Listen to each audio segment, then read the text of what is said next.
நேற்று நடைபெற்ற மும்பை இந்தியன்ஸ் மற்றும் ராஜஸ்தான் ராயல்ஸ் அணிகளுக்கு இடையேயான IPL T20 கிரிக்கெட் போட்டியில் அதிரடியாக விளையாடிய ராஜஸ்தான் அணி ஹட்ரிக் வெற்றியை பதிவு செய்துள்ளது. மழை பெய்த காரணத்தால் தாமதமாக தொடங்கிய இந்த ஆட்டம் 11 ஓவர்களாக மாற்றப்பட்டது. இதில் டாஸ் வென்ற மும்பை அணி முதலில் பந்து வீசுவதாக அறிவிக்க பேட்டிங் செய்ய களம் இறங்கிய ராஜஸ்தான் அணியின் வைபவ் சூரியவன்ஷி மற்றும் ஜெய்ஸ்வால் கூட்டணி மும்பை இந்தியன்ஸ் பவுலிங்கை பாரபட்சம் பார்க்காமல் அடித்து நொறுக்கியது. 5 ஓவரில் 80 ரன்கள் குவித்த இந்த ஜோடி முதல் விக்கெட்டை பறி கொடுக்க அதற்கு பின்னர் நிலைத்து நின்று விளையாடிய ஜெய்ஸ்வால் 32 பந்துகளில் 77 ரன்கள் குவித்து இறுதிவரை ஆட்டம் இழக்காமல் இருந்தார்.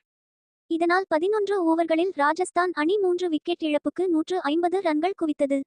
அதற்கு பிறகு வெற்றி இலக்கை நோக்கி களம் இறங்கிய மும்பை அணியில் தொடக்க ஜோடி விரைவாக ஆட்டம் இழக்க மிடில் வரிசை ஆட்டக்காரர் நமன் திர் மட்டும் 13 பந்துகளில் 25 ரன்கள் சேர்த்தார்.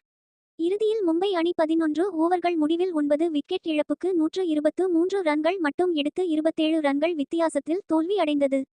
இந்த தோல்வி குறித்து கேப்டன் ஹர்திக் பாண்டியா பேசும்போது, பவர் பிளேவில் நாங்கள் நன்றாக பவுலிங் போடவில்லை என்றும் அவர்கள் நன்றாக பேட்டிங் செய்தார்கள் என்றும் நினைக்கிறேன். எங்கள் பந்து வீச்சாளர்கள் பொறுப்பேற்க வேண்டும். ஒரு பவுலிங் குழுவாக நாங்கள் எதிர்பார்த்த அளவு செயல்படவில்லை. அவர்களின் பேட்டிங் அபாரமானதாக இருந்தது. எங்கள் பேட்டிங் சிறப்பாக இல்லை என்று கூற முடியாது. இதற்கு பவுலிங் துறை தான் பொறுப்பேற்க வேண்டும். இது T20 கிரிக்கெட். இதில் எப்போதும் 2 சரியான பந்துகளை வீசுவதுதான் முக்கியம். நாங்கள் சரியான 5 பந்துகளை வீசி இருந்தால் இந்த ஆட்டத்தில் நாங்கள் இருந்திருப்போம். ஒரு 16 வயது சிறுவன் இந்த போட்டியை விளையாடும் விதம் பார்த்தால் மிகவும் வியப்பாக இருக்கிறது. அவர் பேட்டிங் செய்யும் விதம், அவரிடம் இருக்கும் இந்த துணிச்சல் பார்ப்பதற்கு மிகவும் அற்புதமாக இருக்கிறது.